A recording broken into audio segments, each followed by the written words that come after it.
درود به دوشنبه و به اهل شنونده های رادیوی نو. چرا پکنه عینکدار؟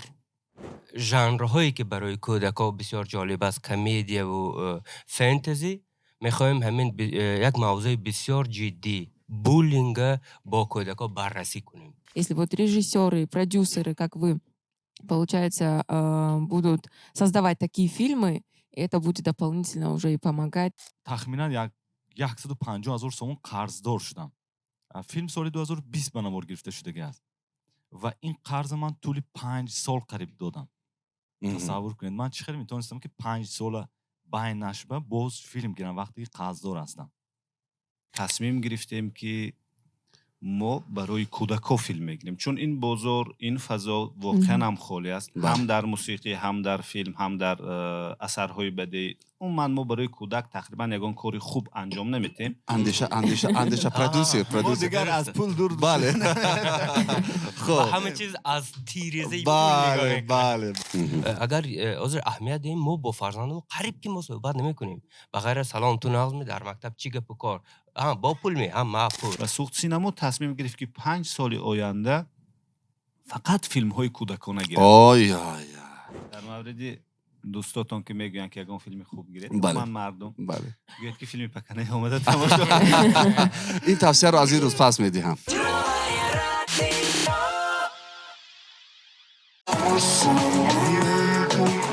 Мы начали петь. اینجا شب فریضه باید اوج میگرفتی. Эх, ну не получается у меня, я просто немножко нервничаю, вы что? Ну что ж, дорогие друзья, сегодня я начну, да? Да. Сегодня у нас в гостях очень важные люди, очень авторитетные люди. Люди, которые отвечают за художественное ведение фильма. То есть за то, как история выглядит на экране и какие эмоции он вызывает. То есть они работают с актерами, со сценарием, с кадрами, с атмосферой и превращают все это, так скажем, в живое кино, в живую идею и в какую-то невероятную сказку. представим их вместе или как? البته من فکر میکنم که حتما در یک جایی معرفی میکنیم. فریضه یک نمود صحبت کرده که فکر کردم که در برای من هم گفت زده است. Почему бы и нет, дорогие друзья?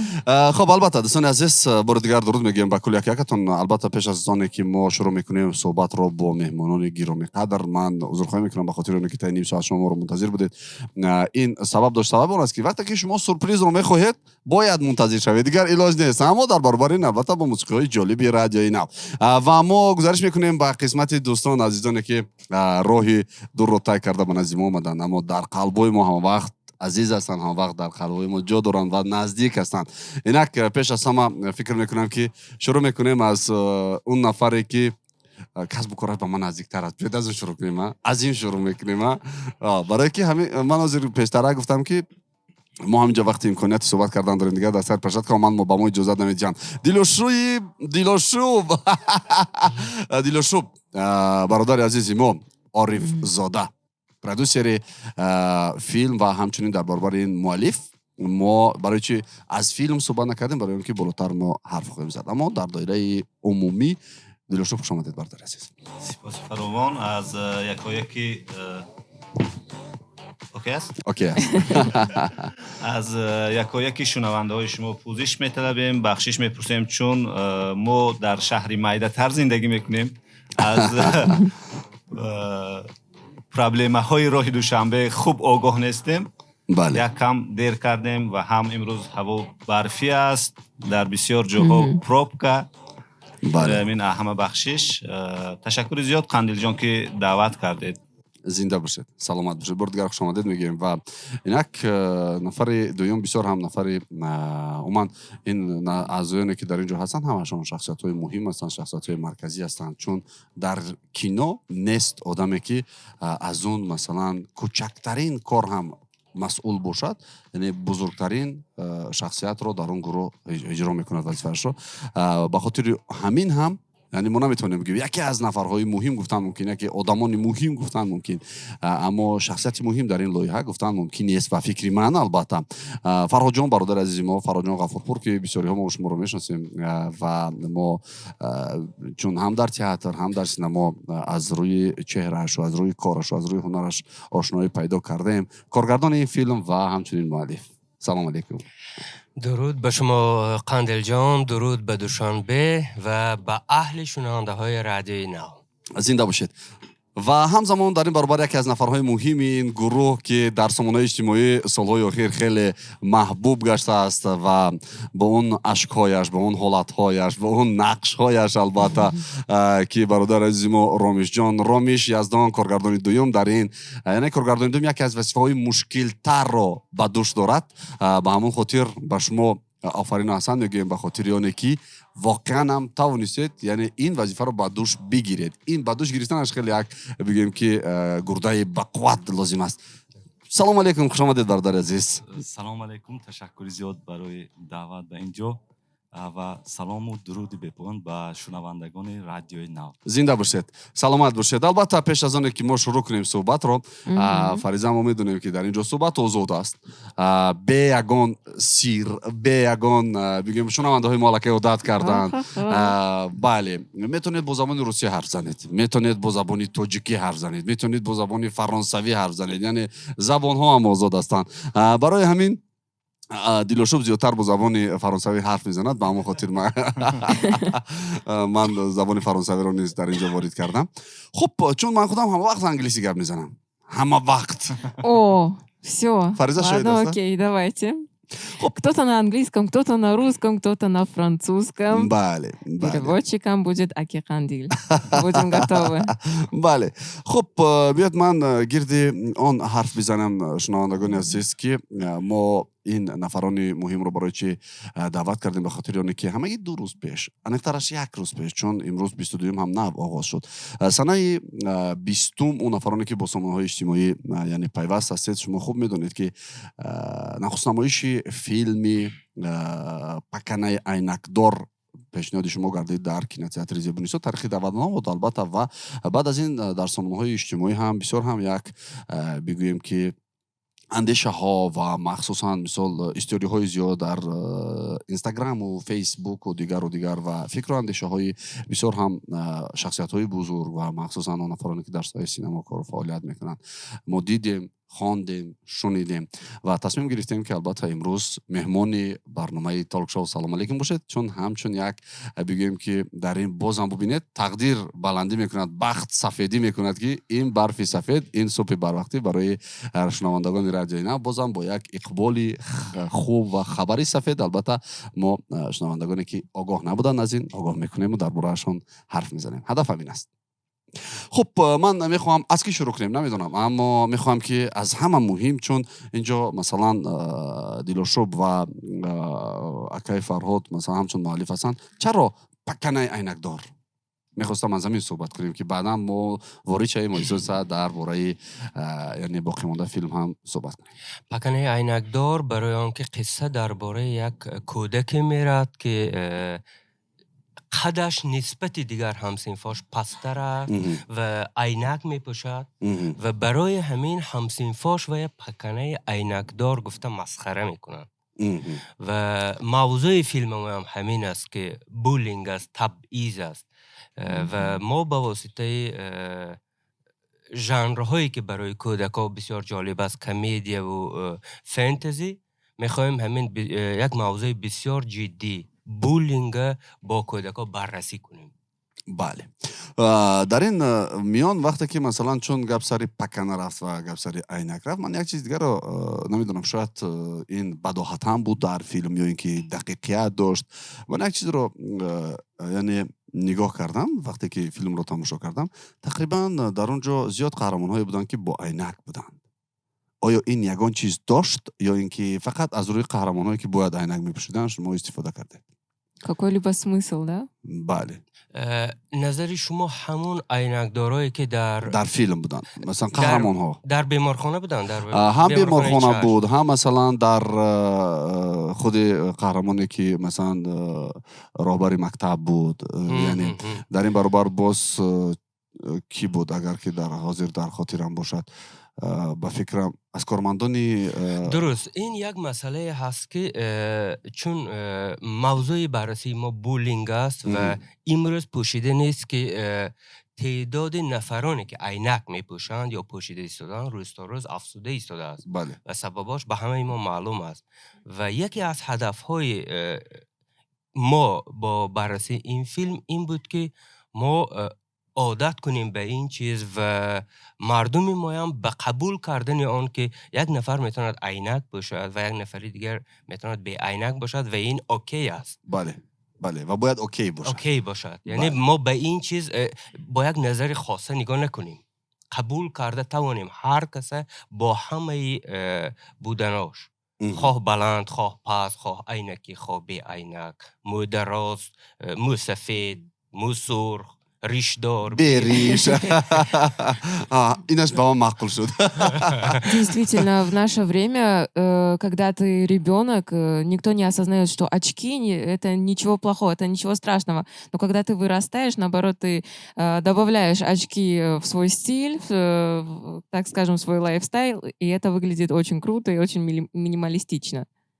Поэтому нужно, думаю, дорасти до этого. بله بله و همزمان من فکر میکنم در موضوع چگونه این اندیشه تولید شد یک چند جمله صحبت کنیم که چرا مخصوصا مثلا این گروه این ایده را این مثلا فکر را انتخاب کرد و از کجا پیدا شد، چی شد، چی سبب شد، کی دست می‌برد، کی آماده است به این سوال؟ رفتیم دیلاشوب جواب میدهد. خب مرحمت راستی وقتی که ما خواستیم یکم فیلم ثبت کنیم بعد اون که دوباره ما به سوخت سینما برگشتیم بله اهل تیم فرهاد جان، آسیم جان، رومیش و چند دوستای دیگر ما نزد خود یک تصمیم گرفتیم که ما برای کودک‌ها فیلم میگیریم چون این بازار این فضا واقعا هم خالی است هم در موسیقی هم در فیلم هم در اثرهای بدیعی ما برای کودک تقریبا یگان کاری خوب انجام نمیدیم و بعد شکوه میکنیم که برای چی امروز به تئاتر نمیبیام به سینما نمیبیام چون ما برای کودکان ما همه وقت چیزهای پسیفت پیشنهاد میکنیم این این فکت است. این فکت است. این غیبت کردن یگان همکار و دوستای ما نیست از تئاتر که مثلا در تئاتر هم پسترین همه کارهای ساده ترین کارهایی که تقریبا روش انرژی نمیگذارن نمایش‌های کودکانه است. گرچنده که با این نمایش‌های کودکانه نو خیلی پولای خوب کار میکنن در سال نو در هر ایام مثلا اون نمایش‌هاشون کودک‌ها تماشا میکنن شنیده ایستادم فقط پول نه در برابر در فقط مسئله پول بازم اندیشه پرودوسر دیگر از پول دور بله خب همه چیز از تیریزه بله بله بله برای همین ما با فرهاد جان با رومیش با آسیم جان همه وقت درد ما این است که برای چی ما کودکان فریب میکنیم بله برای چی ما منبع اساسی درآمد ما کودک‌ها هست اما برای کودکان ما چیزای خوب نمیسازیم و سوخت سینما تصمیم گرفت که 5 سال آینده فقط فیلم‌های کودکانه گیرد 5 سال آینده فقط فیلم‌های کودکانه خوب بگیرد که تا ما توانیم پس از 5 سال این کودکی خواننده صنف 5 یا صنف 6 مکتب تمام کرد به سالن سینما به مجبور کردن بیاد فیلم‌های ما تماشا کند بله. یعنی که ما در 5 سال اودیتور خودمون تربیت کنیم سازیم و بیننده های خودمون به سالن سینما بیاریم من از ما اطراف همین چی فکر میکنیم حتی رومیش جان هم یک چند فیلمنامه خوب دارن که رومیش جان گذشته از اونی که هنرمند بلاگر کارگردانی خوب هم هستن چندین ایده های خوبی دارن که ما در آینده میخوایم اونا فیلم کنیم برای همین سبب اساسی انتخاب این موضوع همین بود که ما میخوایم برای کودک‌ها کار کنیم و موضوع بولینگ موضوع مثلا اون نفری که امروز حاضر عین حال ما میشنوند در کودکی خیلی برای کودک سخت است وقتی که به اون میگی که اچکاریک. بله من فرهاد جان یا که رومیش یاد دارم وقتی که ما کاستینگ اعلام کردیم یک خواننده صنف 7 اومد، قدش خیلی بلند و عینکی بود، اچکاریک بود و گفت گفتیم برای چی میخوای مثلا فیلم بازی کنی؟ گفت من میخوام فیلم بازی کنم و در مکتب یک شخصی خیلی مهم شوم، چون من همه وقت من غم میتین، اچکی میگیرن، روس میکنن، اون چیزایی که ما در فیلم داشتیم، اچکیش میگیرن، یعنی که مسخره میکنن. و ما فرهاد جان که تشتیم گفتیم که ما کاری درست کردیم. بله یعنی که این واقعا هم درد است، گرچنده که دردی تمامی جامعه نیست، اما همین با بولینگ همه کودک های، همه خواننده های مکتب روبرو میشن. حداقل با اونها نکنن هم اونها مشاهده میبینن که مثلا یک نفر زیر تبعیض قرار دارد. بله همین این موضوع از همینجا انتخاب شد و ما میخوایم برای کودک‌ها کار کنیم. خب بگذار که این خواهش شما البته نتیجه بدهد و علاقه نتیجه شما دیدیم روی اکران و این تنها آغاز کار است. همگی دوستان عزیز، ما بیاد گذاشت میکنیم به قسمتی، چون دلاشوبم از پول حرف زد، من هم در اینجا رنگی سرخ میبراید رکلام، پس بیاد ما رکلام حرف بشنیم و بعدم برمیگردیم. دوستان عزیز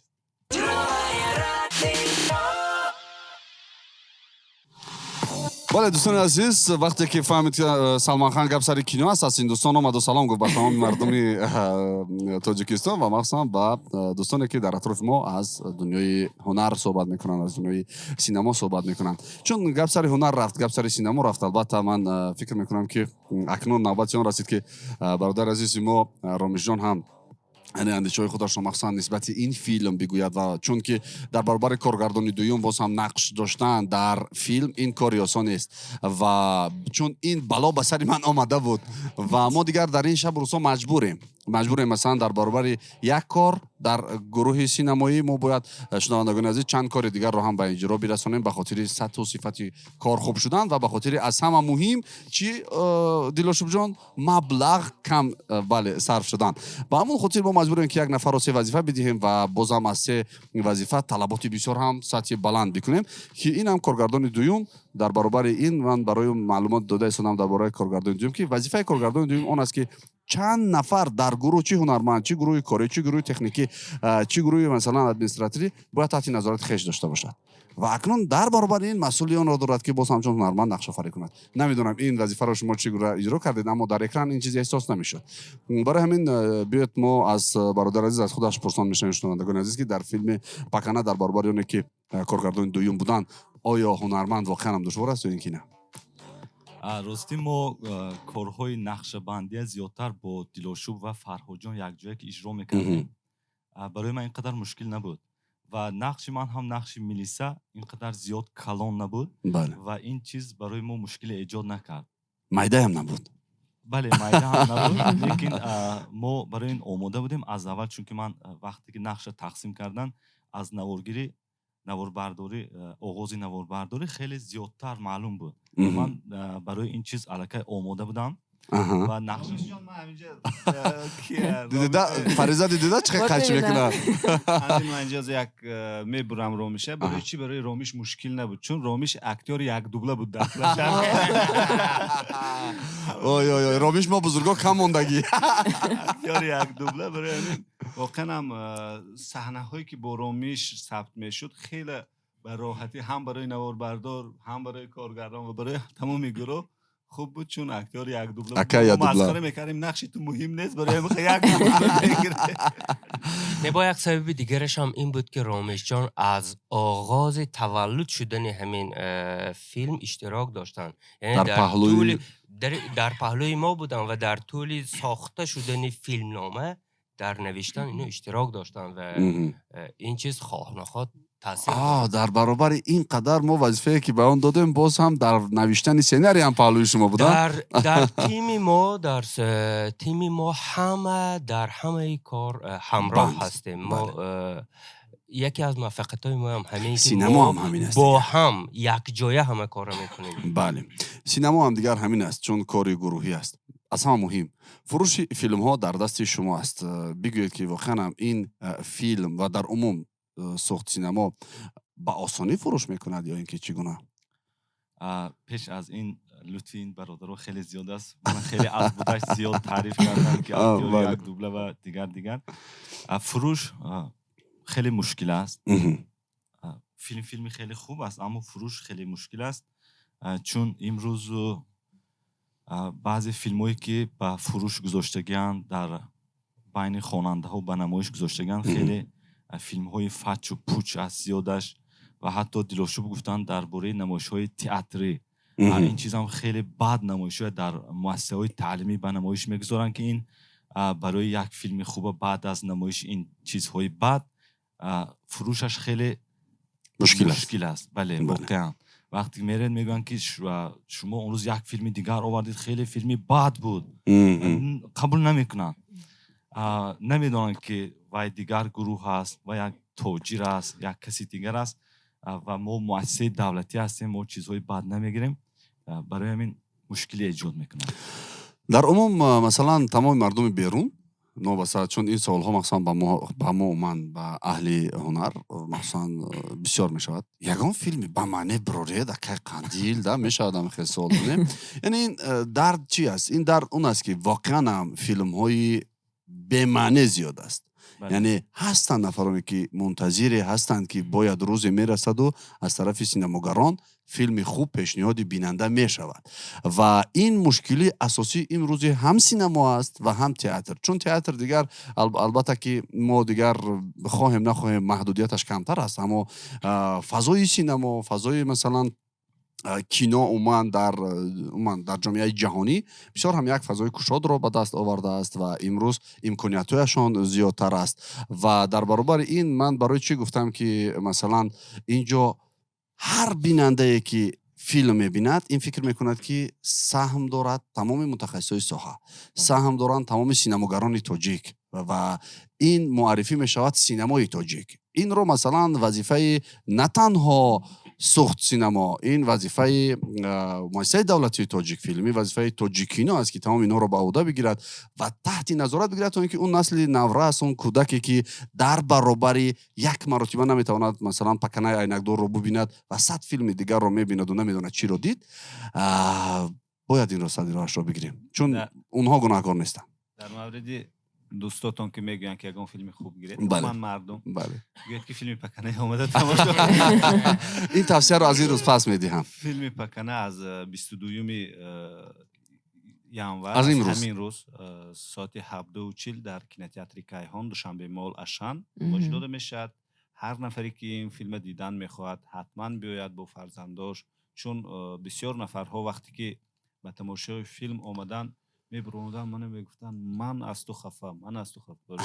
تو چی من نگفتی من کودکامو گرفته بیام، این فیلم باید من با کودکام تماشا میکردم. بله. همین اگر خواهند که به کودکاشون یک فیلم خوبی تاجیکی نمایش دهند، فیلم های خوب خیلی زیاد است در دنیا، اما فیلم خوبی تاجیکی خیلی دست شمار. مثلا همه میدوند، مثلا قندیل هم میدوند، رامشه هم میدونن، استاد فراجان هم میدونن. اگر خواهند که باید کودکاشون با فیلم خوبی تاجیکی برخورد کنن، حتما به تماشای فیلم بیاین. فیلم پکنه عینکدار از امروز در کینوتئاتر کیهان. همچنین من میخوام اضافه کنم که این بسیار مهم است که ما به همراه فرزندامون یک جای فیلم ببینیم. بله بله. مثلا عادتا میشد که ما برای فرزندامون در خانه تلویزیون در گرانده میمانیم و یا تماشا میکنن، نامعلوم چی میکنن. نه خوب بگذار یگون چیز خوب هم ببینن، اما مهم این که ما با هم ببینیم. بله. و این مناسبت های ما با فرزند، پدر و مادرای با فرزند خیلی نزدیک میکنن. فضای اویلوی میسازد. ما برای صحبت با فرزندمون یک موضوعی خواهیم داشت. اگر عذر اهمیت دیم، ما با فرزندمون قریب که ما صحبت نمیکنیم، بغیر سلام تو نظم در مکتب چی گپ و کار، با پول می ما پول همین یک 4 جمله هست که ما هر روز رد و بدل میکنیم. بغیر از این ما یک موضوعی نداریم که موضوعی عمومی که ما یک صحبت ها داشته باشیم. بله.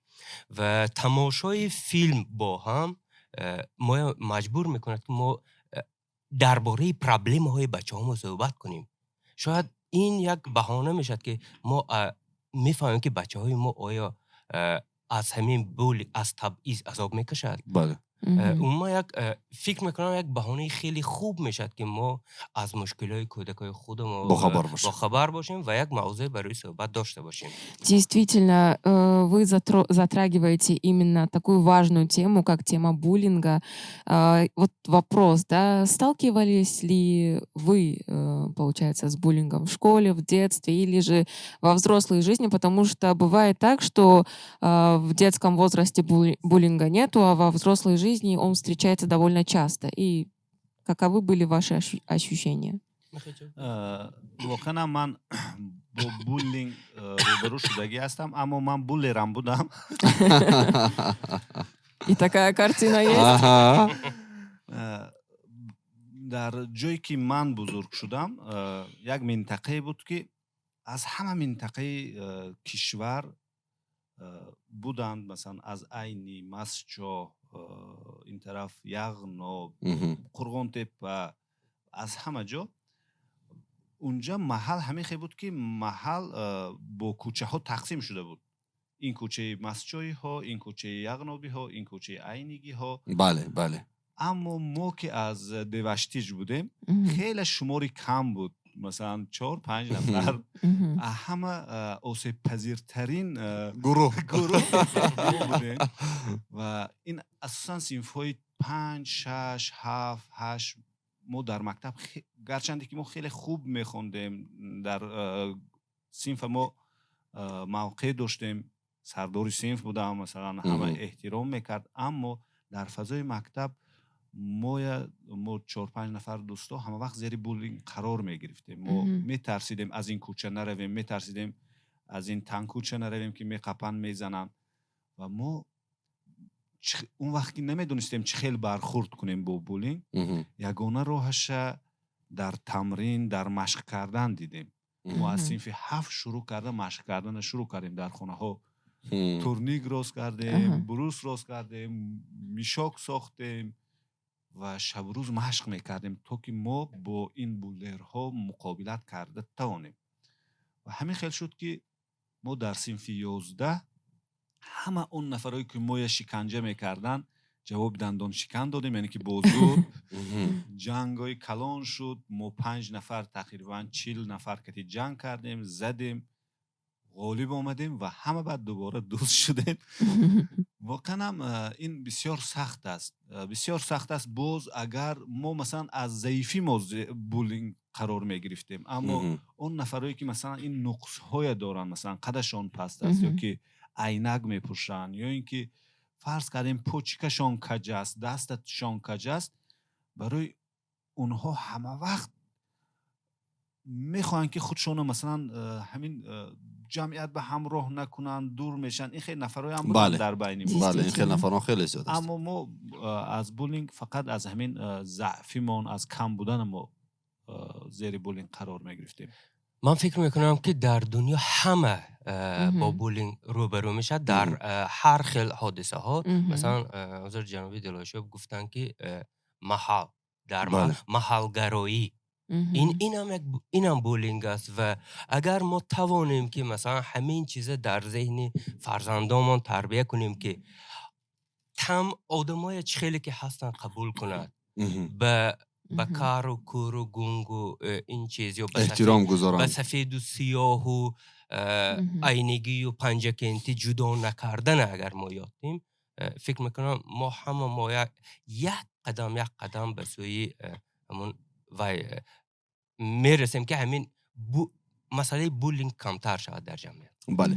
و من فکر میکنم که روز تا روز، چون ما دیلاشا هم در آخر گفت که ما آمدیم بعد صلح شد و دوست شدیم و برادر شدیم و رفیق شدیم، از همه مهمیتش همین است که یعنی این شب روزها مثلا صلح و ثبات است، آرامش است و این مشکلی ها آهسته آهسته دور میشوند و ببینید آهسته آهسته من احساس میکنم که مثلا در 5 سال نزدیک حتما سینمای تاجیک رشد خواهد کرد.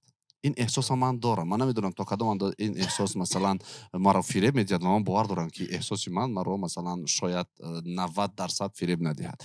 برای همین این بودگی گپ و اینم از همین آسایشتگی است. اینم از اونی است که مردم الکای خوراک و نان خود را پیدا کرد.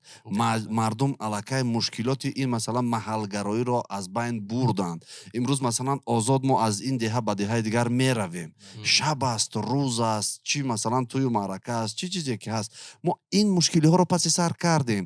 ما الکای مثلا کتاب خواندن رو شروع کردن مردم. این چیزی که هست اما با تماشای کینو هم نزدیک شده ایستادیم. برای همین من باور دارم که یکی از وظیفه های اساسی عینکدار پکنه این نقطه ماندن به این مثلا محلگرایی ها و نقطه ماندن به این مشکلی هایی که امروز مثلا جامعه ما دارد و مخصوصا نسل نورس اگر از اینها آزاد شود، من باور دارم که نسل نورس بعد 5 سال مثلا با گفتی دیلوشو صنف 11 میشه دیگه، هم کینو میرود، هم کتاب میخواند و هم دیگر و دیگر. 100% در تقویت حرفهای قندیل من میخوام چند چیز اضافه کنم. همین قصه که من کردم، من در مکتب چخیل بودم، در دهه ما چخیل بود، گرچند که من امروز در اون دهه زندگی نمیکنم، ما کوچیده اومدیم به شهر خوجند و دیگر، لیکن با همسنفام صحبت میکنم، میگم خیلی تغییر خورده است. سازی میتونه ما به راحتی از این گوشه ده تا به این گوشه ده، یعنی که علاقه کودک‌ها در این منطقه همون فکر میکنن که اینا از همین ده هستن، اونا نه عینیگه هستن، نه مثلا یغنابی هستن، نه مسجوی هستن. این هم تاثیر گذاشته است وحدت ملی. بله، این دیگه وحدت ملی است و واقعا هم این پرابلم ها کمتر شده است. اما متاسفانه این بولینگ مثلا ما چندین مرتبه خبرهاش هم خوندیم، یک کودک مثلا خواننده صنف 7 8 خودش به دور کشیده است یا یک کاری دیگه کرده است، اگر ما اینا مثلا تا آخر جستجو کنیم، حتما پشت این یگان همین تبعیض میستد. بله، برای همین مقصد ما هم همین که این تبعیض کم کنیم و بولینگ در کشور ما کمتر شود. من باور دارم که به این фикр میرسید. Да-да-да, Кандиль Тойров уже дает не говорить. Уже сам. من تا وقت кино шавад фариза тамом. Да. Нет, действительно, почему я мало разговариваю, это то, что я очень вовлечена в этот разговор, получается, мне очень интересно. Это действительно очень такая тема, которая именно для меня тоже важна, потому что тоже вот, получается, я переживаю за своих родных, за своих мелких маленьких братьев, так скажем, племянников. Ойлай джавон Вот именно, да, и за будущих детей, потому что тема буллинга очень важна. Я, получается, замечала эти темы, но так как, получается, у меня у самой сильная личность, я не давала себя в обиду. Но я видела также, получается, в школе, как обижают других, и это... То есть ты не можешь им никак помочь, потому что они физически больше тебя, и это очень сильно расстраивало. Я считаю, что если каждый родитель тоже будет разговаривать со своим ребенком, и в том же случае, если вот режиссеры, продюсеры, как вы, получается, будут создавать такие фильмы, это будет дополнительно уже и помогать, и объяснять молодежи, что это не круто, так скажем, да, на нашем сленге, так говорится. Бали.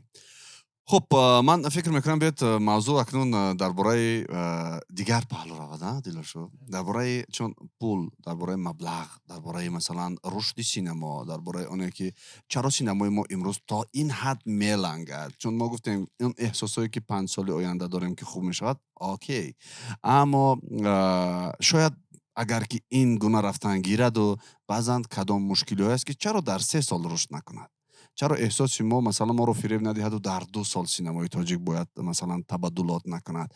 این چراهای زیاده در داخل هر یک شخصیتایی که در ساحه سینما کار و فعالیت میکنند هست و با فکر مثلا یک گروهی که بسیار هم یک تیم خوب شدند امروز، مثلا از من سراول میخواستم بگویم و این اندیشه هم دیگر رفت جای دیگر که میخواستم بگم که این بازگشت به شما مبارک باشد.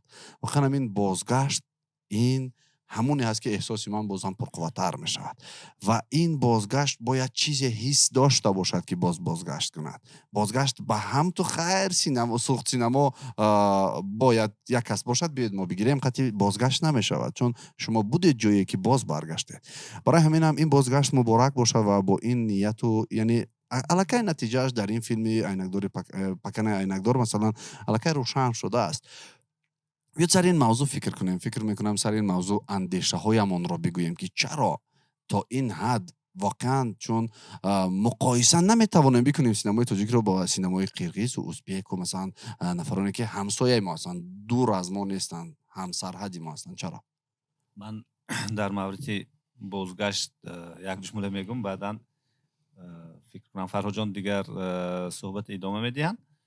بازگشت ما نه فقط همچون یک بازگشت بود، بله، بازگشت ما بسیار از اونی که پیش ما بودیم خوبتر ما بازگشتیم. چرا؟ برای آنکه ما در اطراف خود باز خیلی دوستای خوب آوردیم، مثل رامیش جان. چون رامیش جان وقتی که ما سوخت سینمای ساخته بودیم و تشکیل کرده بودیم، اون وقت همراهی ما کار نمیکردن.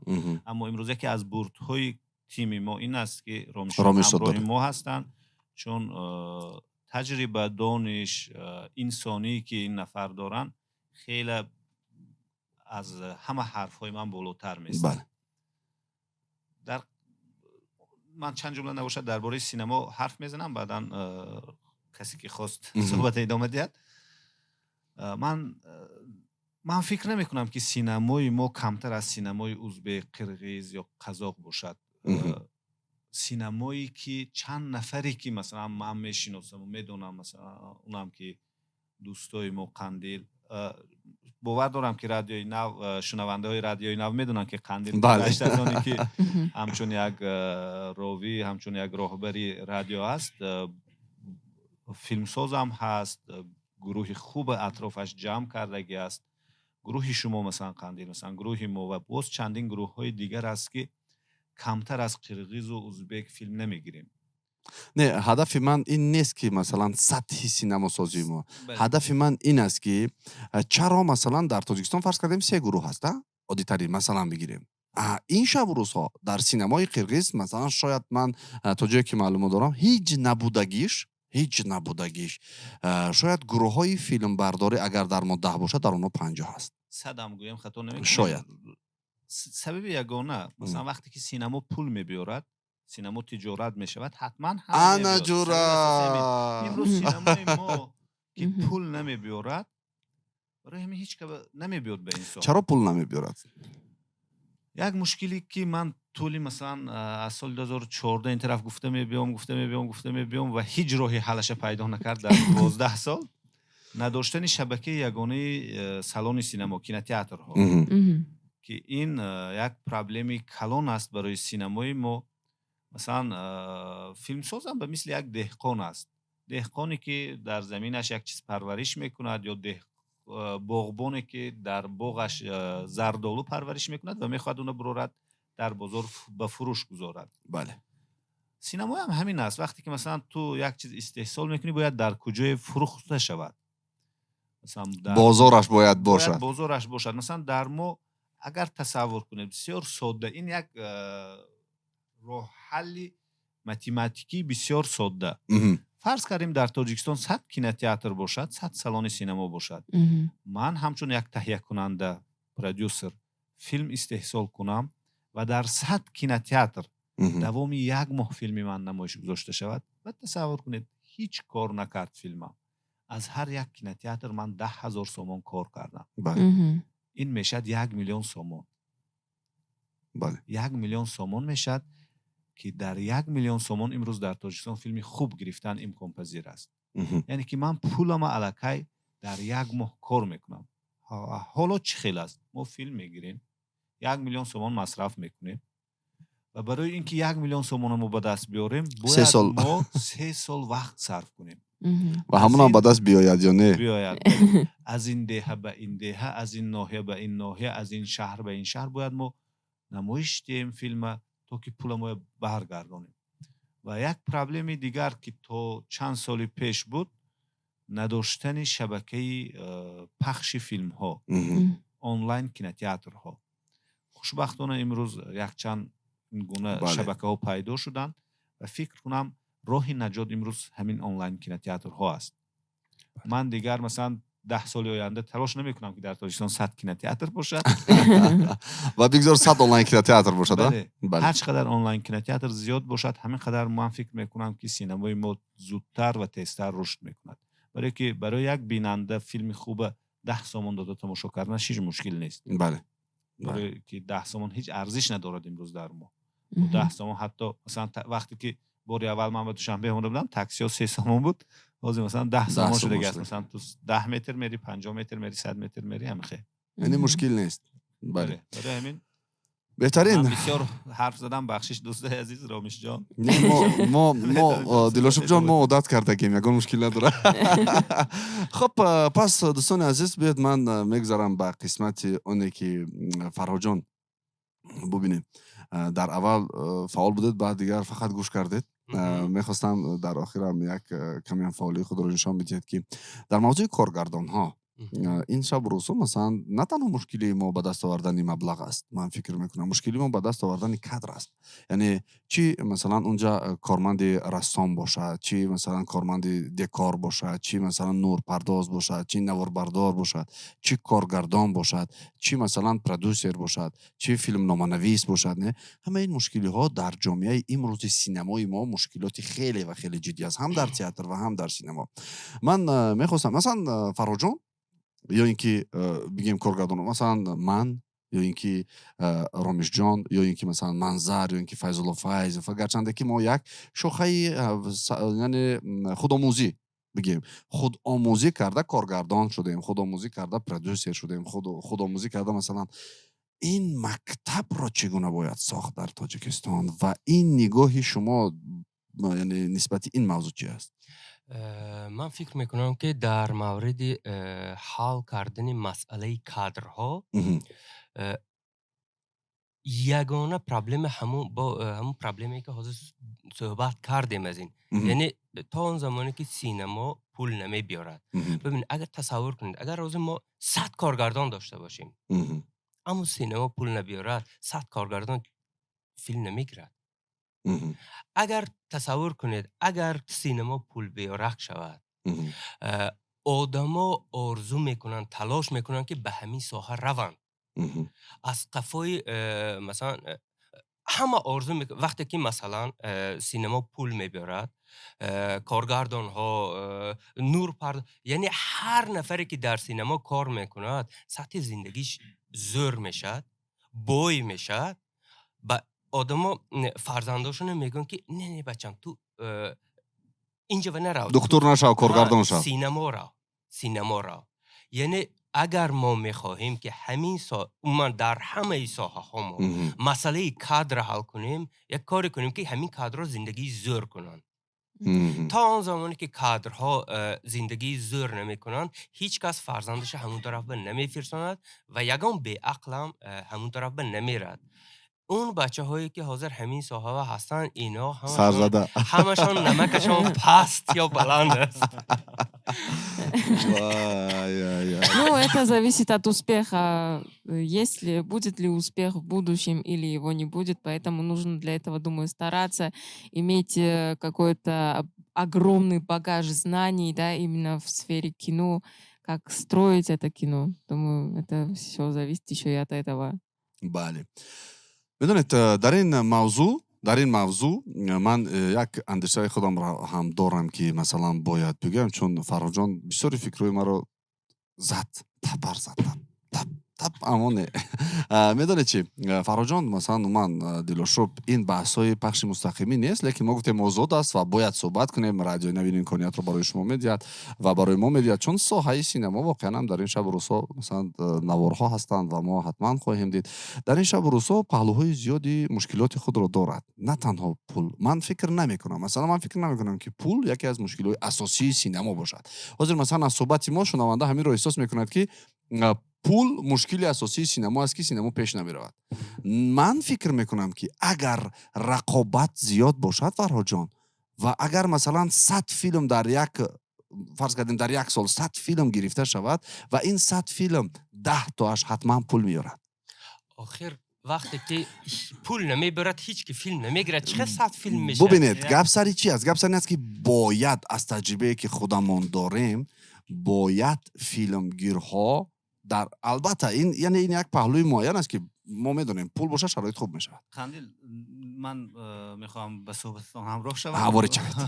واقعا هم مشکل همه مشکل در پول نیست. مثلا این درد رومیش خوب میدوند یا که فرهاد جان خوب میدونه یا که خودی تو قندیل خوب میدونی که واقعا هم ما به کادر نیاز داریم. بله. فرض کردیم ما حاضر من با باوری کامل گفته میتونم که در یک وقت 3 فیلم حرفه‌ای گرفته نمیتونیم. نیست. در یک وقت مثلا همین فرض کردیم 1 مارس من فیلم شروع کنم، تو 1 مارس فیلم شروع کنی، رومیش 1 مارس فیلم شروع کنه. به گروه میمونیم. به تکنیک میمونیم. میمونیم. این پرابلم خیلی کلان است، اما فکر میکنم که این پرابلم ها هم به پول ربط دارد. چون وقتی که مثلا فرض کردیم دلوار سفر دوستی ما از خوجند چند سال باز میخواد فیلمی تاریخی گیرد و برای خودش خیلی تکنیک ها خریده است. اون روز بر رومیش جان شکایت کرد، همجا بودیم که شکایت کرد که من سویت های گرفتم برای فیلمی تاریخی که کوه روشن میکند، تکنیک های گرفتم، لینز ها، ابجکتیو های گرفتم که این خیلی اون خیلی چند صد هزار دلار به من تکنیک خریدم، اما این خو رفته است. در چی لازم خوب کردنی و یعنی که هیچ برای چی گرفتید؟ برای فیلمگیری. چرا پول رو در اونجا خوب کردید وقتی که پول سینما نیاز دارد به پول؟ بیاید من یک مثال میبرم. من یک مثال میبرم که برای چی مسئله کادرهای حل کردن به پول وابستگی دارد. اگر شما در یگانجا شنیده باشید چند سال پیش تئاتر کانویدام خیلی فعال بود. بله. و این نتیجه این هم خیلی در جای خالی نبود. یعنی در تئاتر کانویدام یک استاد داریم یونس علی ارگاشف که کودکای گردشان به جمع میکنن، تربیه میکنن و به دانشکده میفرستن و یعنی هر سال همین انعنه بود و اولین نسلش ما بودیم که ما همین ساخه رو آوردن. بله. و ما این نفر ما همیشه امید میبخشیدن که همین ساحه یک روز نقض میشد، شما همین طرف بروید. و ما آمدیم یک زمان شد که ما این طرف سفرها داشتیم، هندوستان و انگلیه و چین و هر کجا این خیلی سفرها میبرامدگی شدیم. بعد تا همون وقت این خیلی بود آدم ها وای کردن که من بچه میگم اکتیار شود، من میخوام که بچه ها همیشه این طرف رود. اما بعد از یک چند سال دیگر همین وای کم شد. یعنی ما همیشه در طول چند وقت ما همیشه در دانشکده صنعت از کانویدام یک نفری میخواند، حداقل یک نفر، 2 نفر، 3 نفر میخواند، اما چند سال آخر دیگه نمیخواند. و این سببش برای آن که مردم دید که درست ما این طرف رفتیم اما ما ماشینامو دیگر نشد، خانه هامو دیگر نشد، سطح زندگی ما سخت تغییر نیافت و گفتن که نه این طرف نه اون طرف را. و حاضر دیگر چند سال است که دیگه این صاحبه آدم نمیبیاد و این روز تئاتر کانویدام همه اونایی که بچه‌ای که داشت همش رفت. متاسفانه. یعنی این خواهیم و نخواهیم پول به وابستگی دارد. البته مثلا من بازم گفتم که پول چیزی مهم نیست. یکی از چیزهای مهم شده میتونه، یعنی تقدیر سینما رو عوض کردن نمیتونه، تقدیر تئاتر پول عوض کردن به معنی که یعنی 100% عوض کردن نمیتونه، اما کمک کردن میتواند واقعا.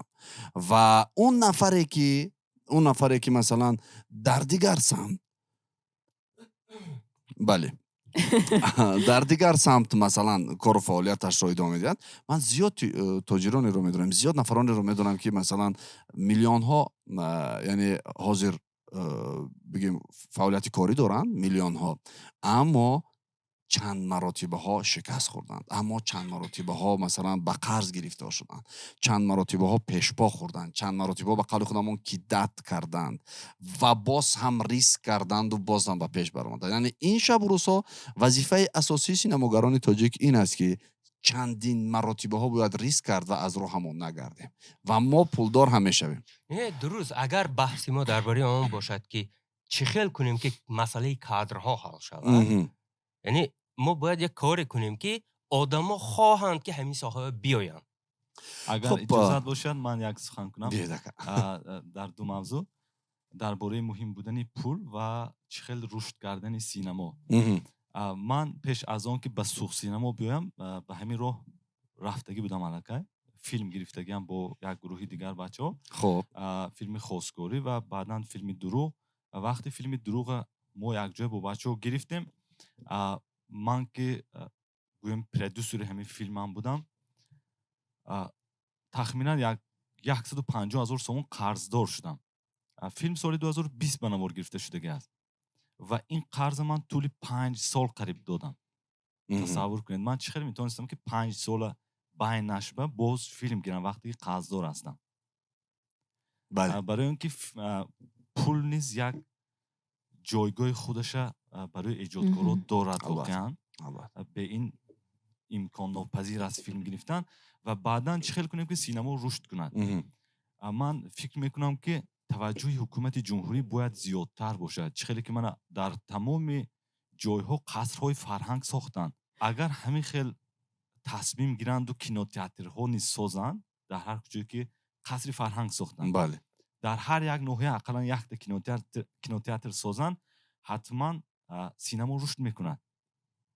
اجازه دهند حاضرش در همون قصرهای مثلا فرهنگی دوامی فرض کردیم هر بگاه 2 ساعت تماشای کینو، این خودش هم یک راه حل تیزتر است. 100% این پیشنهادی که از رامیش جان کردن، این پیشنهاد که شما کردید همون قصرها با ما فیلم، بله، این هم یک پیشنهادی خوب است، چون مردم این زنجیره که مثلا یک زمانی من یک کتاب خوانده بودم درباره سینمای تاجیک، اون من شبکه‌های فیلم پخش کنی در تاجیکستان زیاده از 1.5 هزار، این سالهای 80 است 70 و چندم است، زیاده از 1.5 هزار کلوب ها بوده است. بله. در اونجا کینو نمایش میداد. بله بله.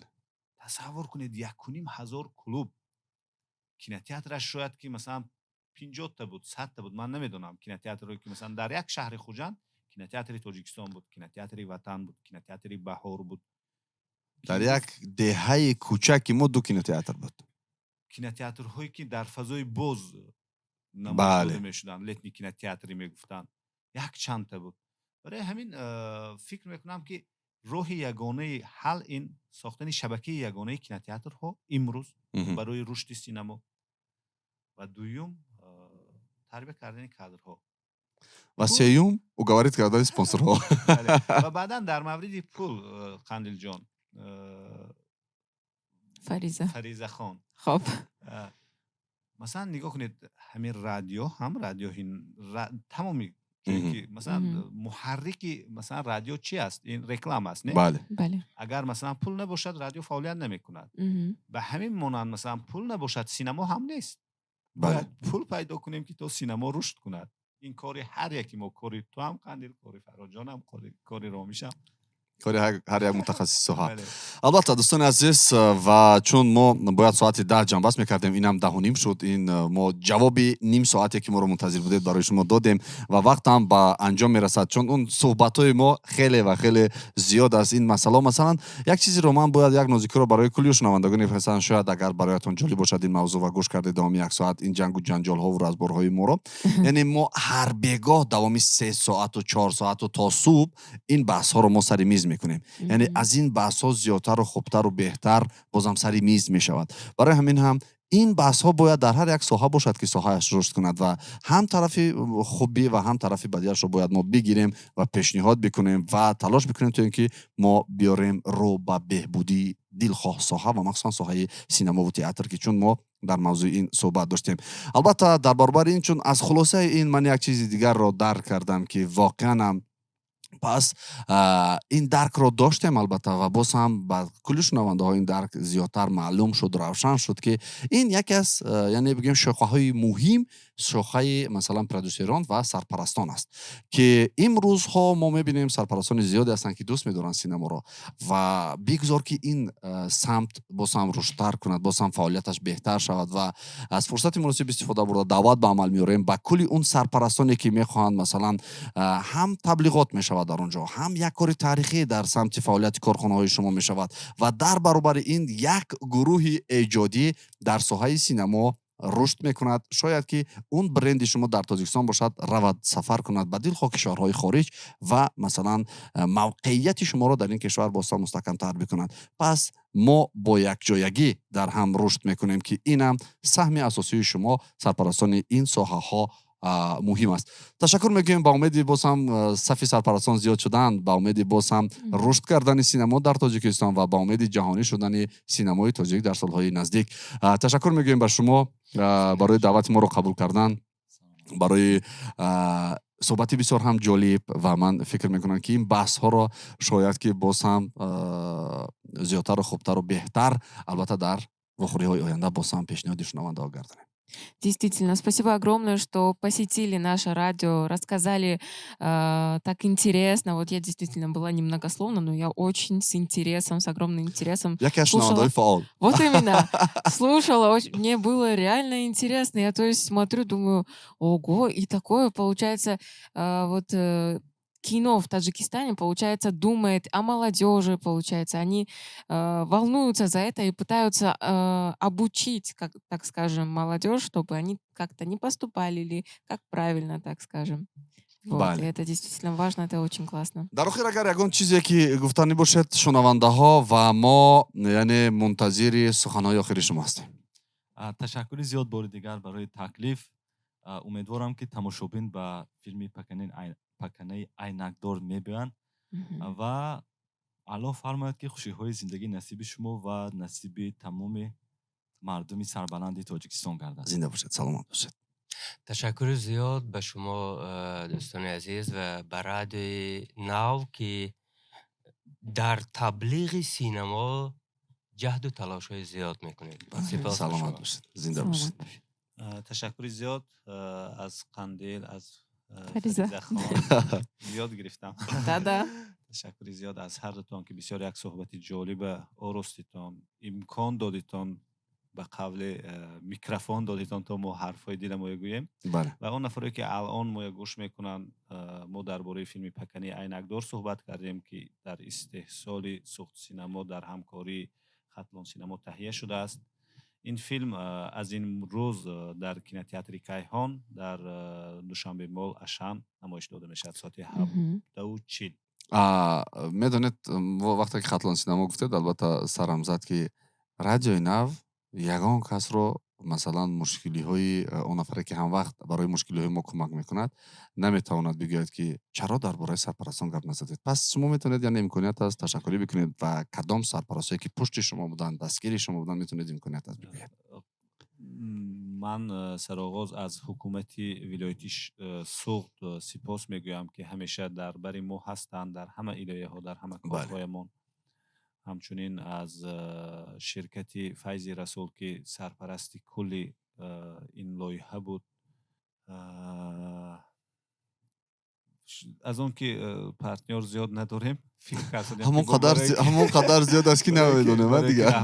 ҳамчунин ба мактаби хусусии Контакт воқеан масалан Қандилҷон филм дидам, шояд тамошобин оддӣ фикр кунад ки дар ҳақиқат Сиёвуш сеҳр карду ин доро гӯспанд шуд, аммо гӯспанди воқеа мо ба мактаб ворид кардем ва ба ин иҷозат додан як роҳбар. бале, ин хеле мушкил буд пайдо кардани мактаб, ки вақте ки мо мегуфтем ки дар мактаб дар синф гӯспанд медарояд, не мегуфтанд.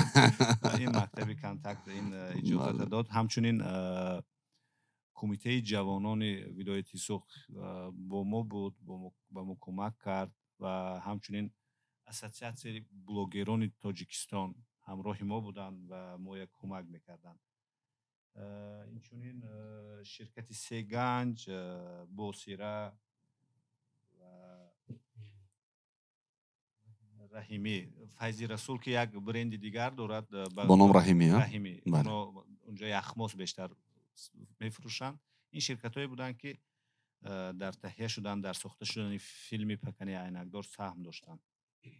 پس دوستان عزیز زنده باشید. یک بار دیگر تشکر میگیم به اون سرپرستانی که نابسته چی کم یا چی زیاد در پشت ما بودند و فیض رسول که سرپرست کل بود. یعنی تشکر میگیم به فیض رسول چون توصیه میدیم به شما استفاده برید. فیض رسول همه استحصالات بسیار هم خوب دارد که میتونید استفاده برید و البته در برابر همه استحصالات خوبش خوبی دیگرش این است که پشت سینما است. پس دوستان عزیز با همین خیر خوش میکنیم، تشکر میکنیم، خاطر رسان میکنیم که از امروز شما میتونید که فیلم پکنه عینکدار رو که بولش صحبت کردیم خیلی فیلم جدید است. از همه مهم بار اول این گونه ژانر در تاجیکستان پیشنهاد شما می شود که بهری کودکانتان، بهری فرزندانتان، بهری مخصوصا نسل نورست و حتی مثلا نفران همراه اویله، چون به خاطر چی گفتم؟ به خاطر اونه که برای کلان سالان هم پسند می شود و برای خردسالان مخصوصا فیلم ساخته شده است. با همین دوستان عزیز ما با شما خیر خوش میکنیم. برای امروز تشکر میگیم به یکایکتان که پهلوی ما بودید و اونهایی که در راه هستید، راهی سفید، اونهایی که در خانه هستید، استراحتی با فراغت و اونهایی که در جای کار هستید، برای کار و کامیابی نصیبتون باشد. با شما قندیل تویرف فریزا بوریه و این چنین اکای عزیزی ما اکای رامیش یزدان و این چنین دیلوشوب عارف زاده در برابر این البته فرهاد غفورپور که پهلوی یکی ما بودند و دامی حتی بگوییم 2.5 ساعت ما رو همراهی کردید. تشکر میگیم. تحت سرودی بسیار هم خوب ما با شما خیر میگیم. تا فردا صبح خدا نگهبانتان با رجای نو بماند.